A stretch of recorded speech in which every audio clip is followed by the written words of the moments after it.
He was almost ready to quit and leave. No, they almost kicked him off the team. Out. Yeah. The players had like a sit down with him, like, listen, are you in or are you out? Together, bro. If you're not gonna do this the way that it needs to be done, be gone. 45, 50, 45, 40, 35, 30. He's gonna go. Holy cow! Big Red Junkies. Day by day, he gets better and better. He gets better and better. He's the JPP.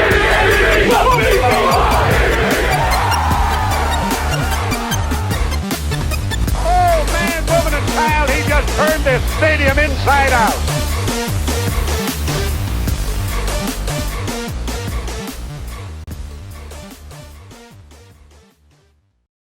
Dude, it's 10 days away. Motherfucking 10. 10 motherfucking days away. College football is just around the corner. I no longer have to count my toes.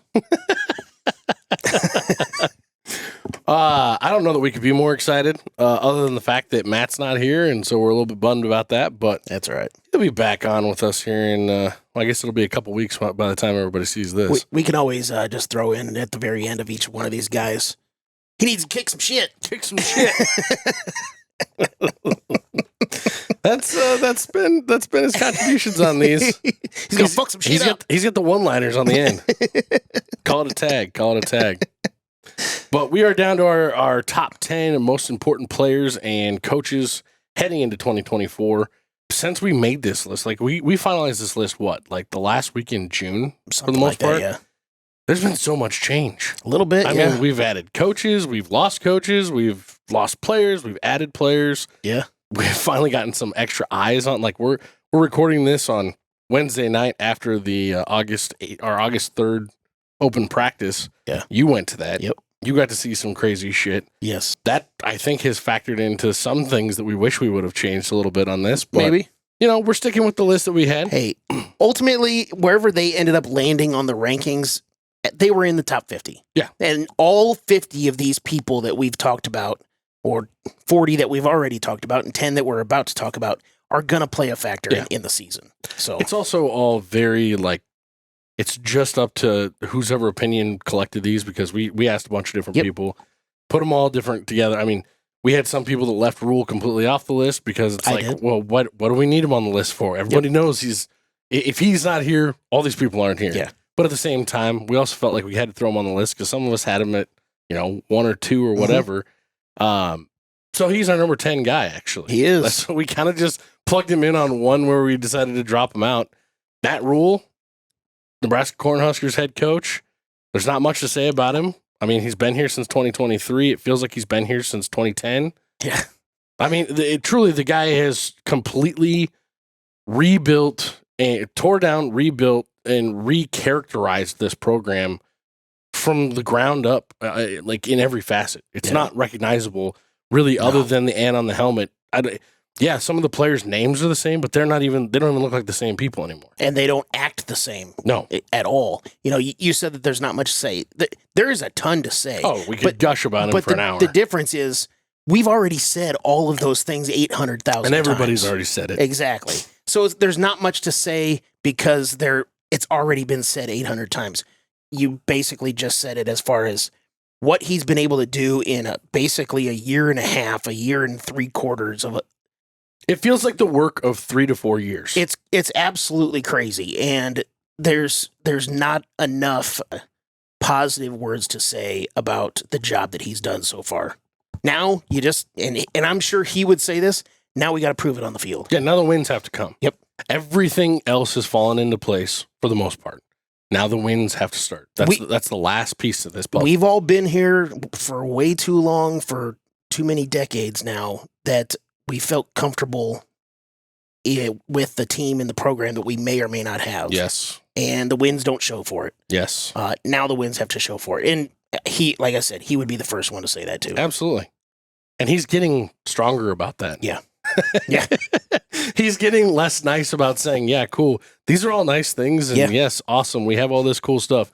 Now, if we don't win, this is all for nothing. Well, he's said it how many times in different interviews? If I don't win, I'm not here next year. Or, maybe not next year. In a couple of years. Yeah. Yeah, it's pretty wild, man. But I'm looking forward to seeing what they're actually going to put on the field this year. Yep. Coming in at number 9, we've got Mr. Tommy Hill, a guy you didn't get to see on Friday, unfortunately. Nope. I don't think that's anything serious. That seems like maybe he had a tweaked ankle or something that they're just holding him out on. Yeah, but it didn't seem like it. Tommy Hill is a senior. I believe this is his 6th year, or is he a 5th-year guy? Yep.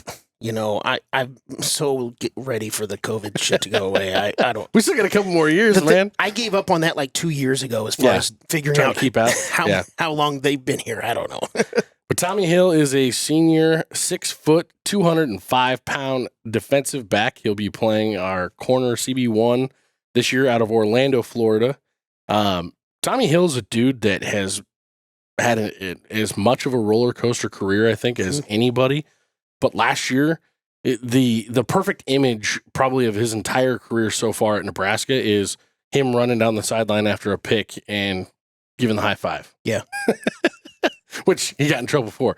But he's blocked field goal? Or the blocked field. Yeah, you're right. The kick and the run back. Yep. Either way, it was an amazing feel-good moment because it was kind of a Tommy Hill, I have arrived moment. Mm-hmm. It was when he all of a sudden caught all this national attention. You know, that image was on the front page of ESPN and all this different shit. He is a guy who makes this defense something top caliber. Yeah. And he's at least somebody that we can look to on the back end and know, hey, he's covered there. He was going to be a wide receiver starting last year. They were kind of flipping him back and forth because we needed him on both sides of the ball at different times. Tried him out in some different stuff, which we've applauded Matt Rhule for this 1,000 times. He's not afraid to change something or try something new. Yep.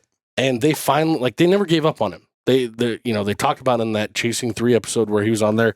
He was almost out of football. He was almost ready to quit, leave. No, they almost kicked him off the team. Out. Yeah. The players had like a sit down with him, like, listen, are you in or are you out? Together, bro. If you're not gonna do this the way that it needs to be done, be gone.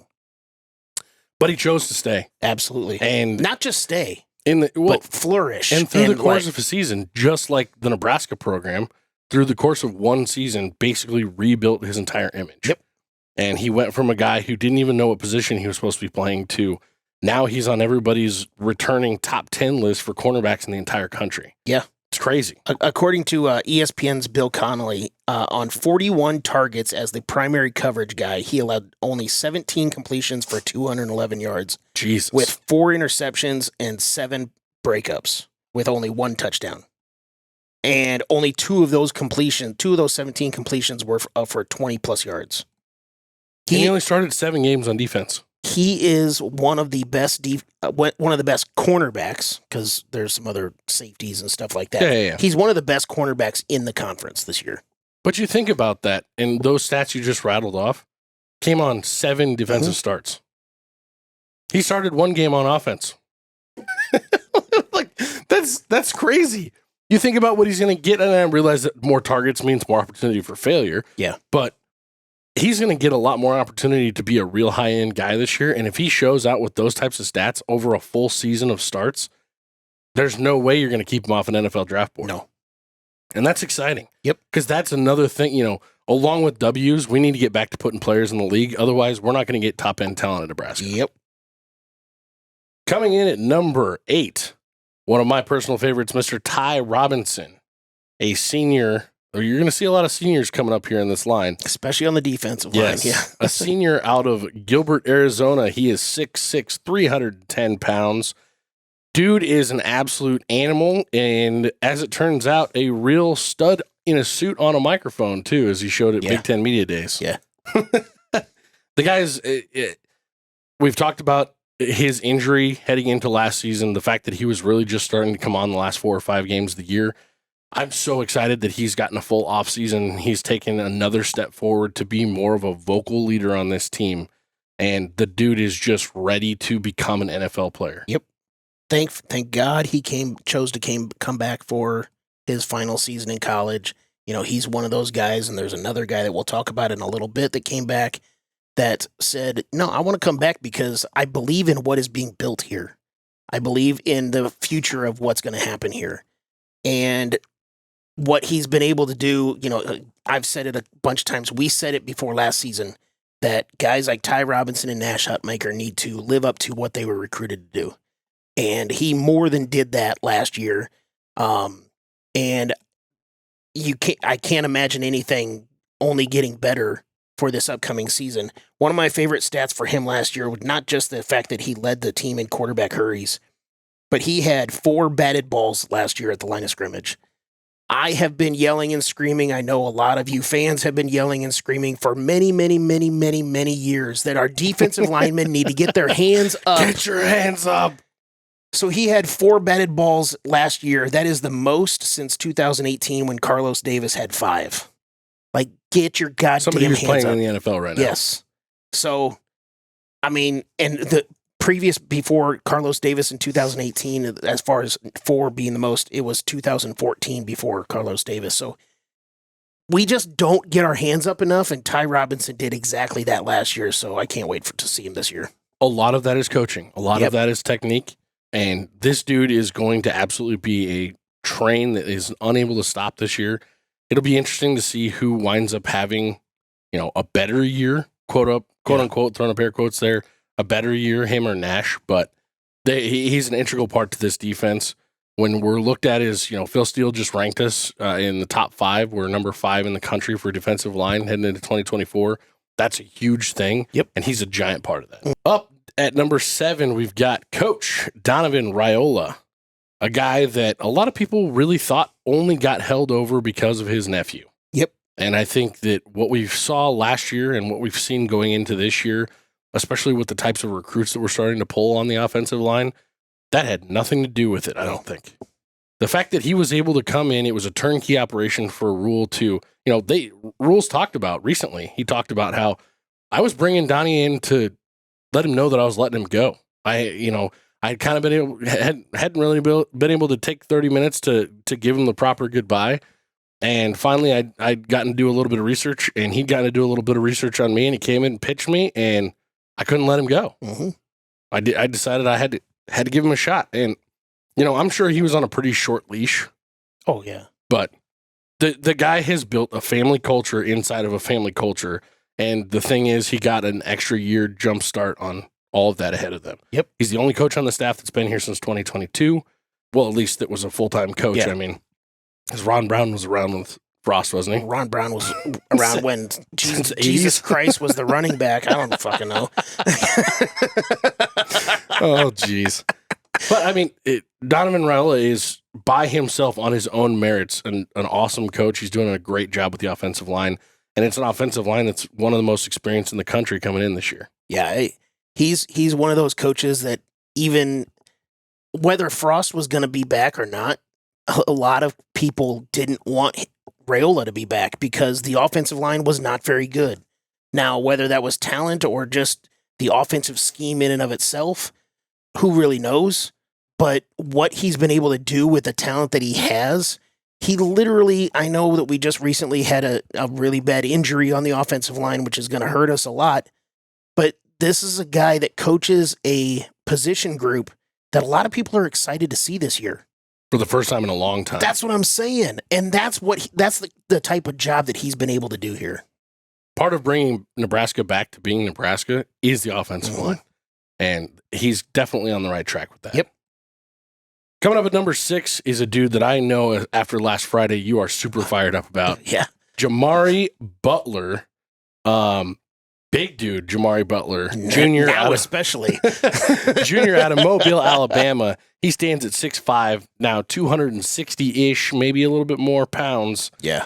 Just gush, Jed. Oh, it's almost like the last show or that one show when I brought up Isaac Gifford and you guys all had to pause. Like, you okay? Do you need to clean up over there? I forgot the tissues. No, I mean, it's kind of funny that when I first did my list, my top 50 list, I had Jamari Butler. It was just kind of one of those quick, I'm just going to list off some guys before I do like a deep dive into people. And I did like my first 10 guys that come into my head. So I did up 10. Then my next 10 and another 10 and whatever. But Jamari Butler was like somewhere in the middle teens. And I was like, okay, that sounds good before I started like really digging in. And then when I started digging in, I was like, oh shit, I'm an idiot. I totally spaced off that he led the team in tackles for loss. I totally spaced off that he led the team in sacks. I mean, what he was able to do on this team with a lot of rotation at every position was so goddamn impressive that I just don't understand how I didn't have him in the top 10. And then I come in through the offseason and I found out that he gained 20 to 25 pounds of muscle. And I go to that Friday practice and I look out on the field and I'm like, who the hell's that big dude number 10? Like, I don't remember a number 10 being that. He looked skinny big at the beginning of last year. I know. And then I looked at the little roster thing that they had for the QR code. I was like, oh my damn. That's Jamari Butler. Yeah. And he looked good. Yeah. Like, sometimes you add that 20, 25 pounds, you might slow down a little. Nope. Nah, he's legit as a talent, and he got bigger to be able to play that position, specifically in the Big Ten, where you're going to get pounded a little bit with those bigger offensive linemen and the running game and stuff like that. Man, I cannot fucking wait for him. His Chasing 3 episode was another one that just absolutely, I feel like obviously it's the purpose of those, but it just made me fall in love with the dude from a person standpoint. Mm-hmm. Like, he's had his trials and tribulations. You talk about a guy who came from someplace and is making his life, like changing his life and going to change the people around his life. The story that he told on there, just about where he comes from and things, like it's incredible to see where he is. Mm-hmm. And to see that it's different to come into college and put on 25 pounds so that you can get beefed up to college size and be able to play. It's different when you were already one of the best players on your team and you're changing your body that much, especially at that position, changing your body that much just because your coaches told you to. Yeah. Hey, we think you'll be better at this. Let's try it. Yep. And boom. And it's better for your future where you're going to go after hell this. Yeah. Hell yeah. And one of the other things, he was one of the features in one of the Chasing 3 episodes, and him talking about losing those two friends. Yeah. And going home for one of them specifically and missing the funeral for the other one because he needed to come back here for lifting and all that other stuff. The focus of that to be able to, and, he admitted it's hard. It was hard as hell. He almost didn't come back. But he made the comment that he realized this is his family now. Yes. That's where I was getting to. Yeah. I'm getting goosebumps thinking about that episode because that was a tearjerker moment. It was. For sure. Definitely. Heading into number 5, Mr. Nash Hutmaker, Polar Bear, senior out of Oklahoma, South Dakota. 6'4". This lists him at 310, but I heard they were going to play him at 295 this year.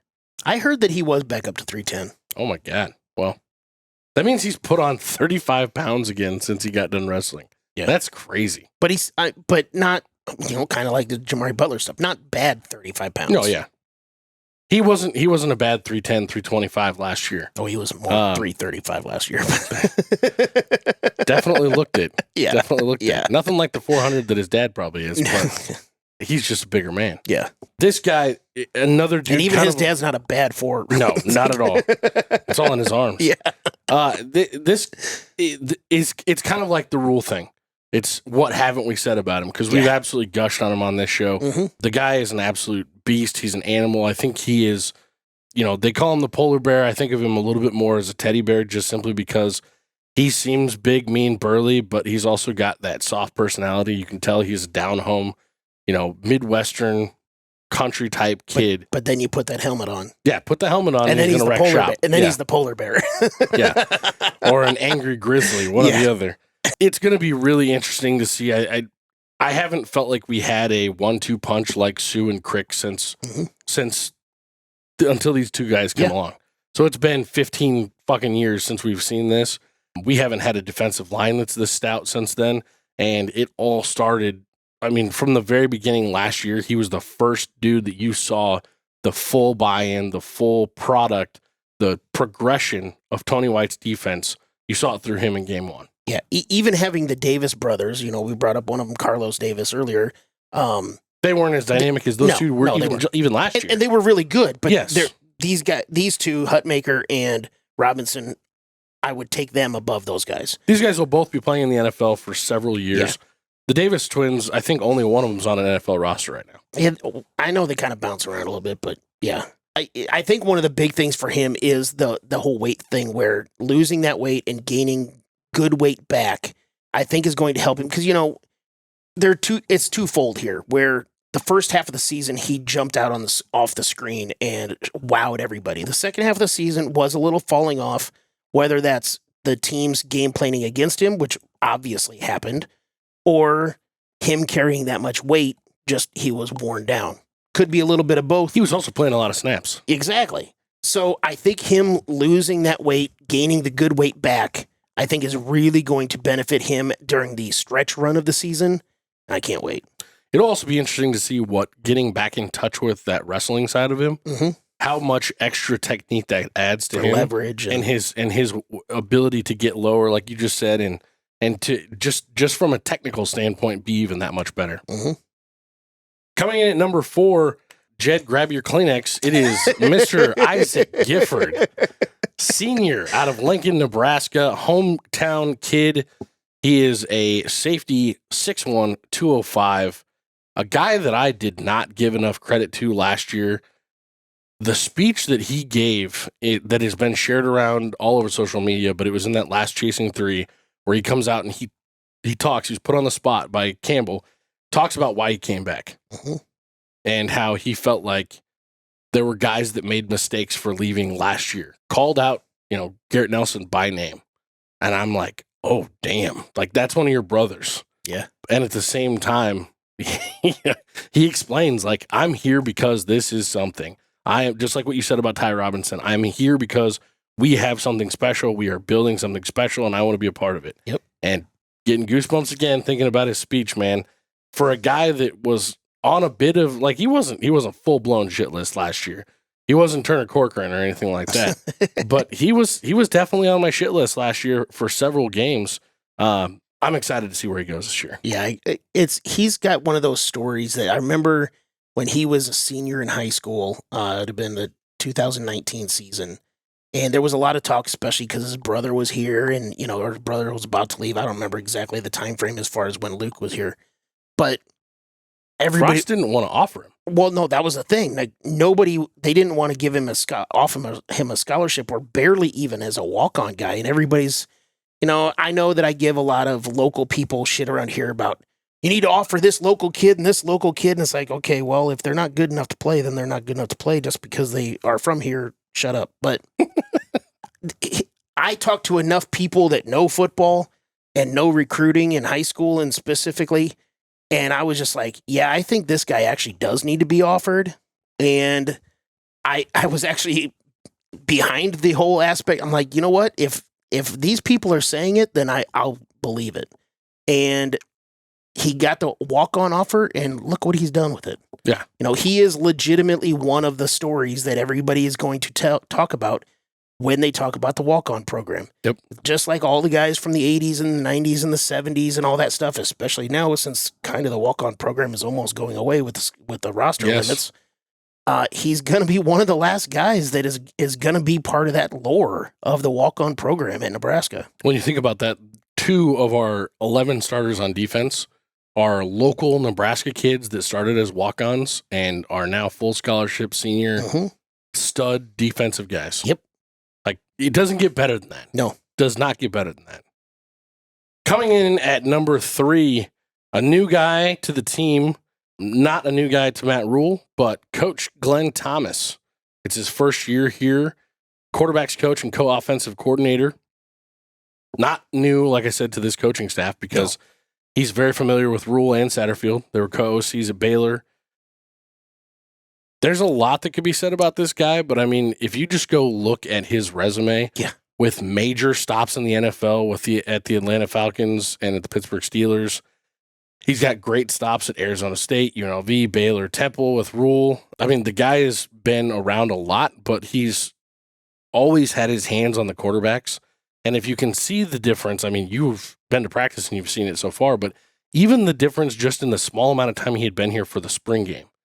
You saw what he's done with Harburg. What he did with Harburg is the biggest thing. Yeah. And it's not to say that Satterfield can't coach quarterbacks, but there's a big difference between having a dedicated quarterbacks coach and having a guy who's coordinating the offense and trying to game plan and scheme and all those things while also trying to say, hey, get your mechanics right over here. Yep. I'm excited to see what kind of growth these kids have, just simply because this guy has such a track record and has such great experience. Yeah. He's to me, I had him as number 2 on my top 50 list. And I wasn't even close. I almost put him at number 1. But to me, he's got the toughest job on the entire team.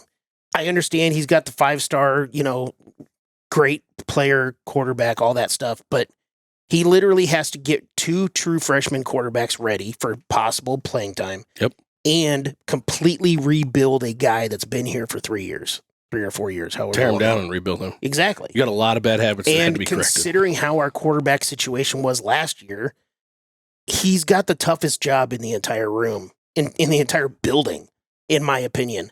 And with his track record and stuff, I have no doubts. Maybe not this year. I don't know. We'll see. But through the history of him being here, I got no doubts. One of the funny things with the that Friday practice, so they had the microphones on for a couple of times for some of the coaches, specifically Rhule, and that was kind of funny. But then we're doing some drills, and they had Glenn Thomas with the microphone on, and he was standing by a couple of the quarterbacks, and every time they would throw one, he'd just say something. He'd talk about what drill they're doing and what the goal of this drill is and all this other stuff. And then he's like, "Oh, look at that throw by, Harburg or somebody else or whatever." And, and then he'd like kind of talk shit to the receiver if he didn't catch it or whatever else. And then Dylan threw a pass and he goes, "Terrible footwork on that throw." Like all this stuff. It was just, trying to knock him down a peg. Absolutely. It's just kind of that kind of, camaraderie, needle poking, having a good time while also doing your job. It was great. That's funny, man. Yeah. I want to ask this question for you. What do you think would be more difficult for him? This year's quarterback room with the 2 true freshmen, with NAIA, 6th-year guy coming in who's got tons and tons and tons of playing experience. Mm-hmm. And then you got Harburg that has some playing experience and has a lot of really bad habits that he's got to overcome. Or last year's quarterback room. I mean, last year's would have been tough too, because Jeff Sims, forget all of the turnover stuff, whatever. Even mechanics for Jeff Sims needed a lot of work too. Yeah. So do you think that if we had a real quarterbacks coach that was only focused on the quarterbacks, that Jeff Sims and that, I guess the project, the idea of Jeff Sims being the starter heading into the season might have looked a little bit differently? I think we would have. I don't know about the whole Jeff Sims stuff, but I think that we would have seen a different Heinrich Harburg last year. That's fair. That's fair. Rolling on to number 2. We are one away here. Number 2 is Jamal. I wonder who's going to be number 1. Jamal Banks. Senior out of Washington, D.C. He is a wide receiver, stands at 6'4", 220 pounds. Dude is an outside power catcher weapon. He's a short guy, or not a short guy, a short throw guy type thing. He's all about possession. Not a lot of run after catch. In his career, his yards after catch are very slim compared to his total yards. Yeah. He's a catch and fall down kind of guy, but he's also one of those high point, real true strong possession guys. Yeah, I mean, you say he's a catch the ball and fall down. He had 148 targets in the last 2 years at Wake Forest. 101 catches and only 2 drops. That's kind of good percentage. I mean, 101 catches on 148 targets. 65% catches. Yeah. That's crazy. And only 2 drops. He had 0 drops last year. But one of my favorite stats, again, just a possession guy catch the ball. 64% of his catches resulted in a first down. Nebraska last year, for instance, had 50% of their catches resulted in a first down. Wow. 64% of his catches result in a first down. That's incredible. I'll take it. The other huge thing about him so far is he has been on every single one of the elite lists all offseason. It's been talked about several times by almost every coach on the team, including the defense, how big of a leader he was from day one. He instantly took the reins, and it wasn't a lot of times with these transfers, you see him tread lightly for the first probably half of the first season. That was not the case with him. He's been a leader, and it sounds like he's pushing not only his room, but the quarterbacks in the offense in general. I just wish we had more than just 1 year with him. Yeah. Yeah, me too. Me too. But I also think that there's some guys that are going to be waiting in the wings, and he's going to have to get out of the way. Maybe. Coming up, it is 1 day away from football. This is kind of one of those, like when we did the position rankings, like, oh, who's going to be number one? Who it is? The defensive line, of course. Oh, I wonder who's going to be number one in the most important player category. A freshman quarterback out of Omaha, Nebraska, Danny Kalin. No, I'm just kidding. Dylan Raiola, freshman out of Beaufort, Georgia, out of Hawaii, by way of Arizona, by way of Beaufort, Georgia. By way of USA. Yes, the guy has bounced around some, had one of the most unique high school football careers of any of the guys that I've seen, not just at Nebraska, but ever in general. Kind of went where the wind blew and where the best competition was and what was going to be best for his career. Mm-hmm. He works out with Patrick Mahomes' QB coach. He's already taken 6 receivers down to Texas, paid the boat to have them go down there and work out with him this summer, which when it comes to building chemistry, when it comes to building that ability to have your timing and all those extra reps that you need just to get through being new, not even a freshman, to get through being new, he seems like he's doing everything right. Yep. He seems like he is checking every box, already taking the linemen out for, dinners. He's treating this like it's an NFL job. Yep. This is, next thing you know, he's going to be buying the lineman watches halfway through the season because they had a good game. Like, you never know what's happening. And from what I understand, his NIL is going to allow him to do whatever the hell he wants. Yeah. So he's a dude that, like you said, we've talked a ton about him. Everybody's talked a ton about him. There's not much people don't know about him. But I think the biggest thing that I can focus on so far and just what we've seen this fall and the summer, every time you see clips from fall, the hardest camps and things like that, he's front and center listening to the coaches and rallying guys around him. He was front and center, from what I understand, leading the team out of the tunnel at the Friday practice. It was very obvious to everybody that was involved, except for any of the coaches that didn't want to acknowledge it, that he's clearly the number one in the center. Yeah.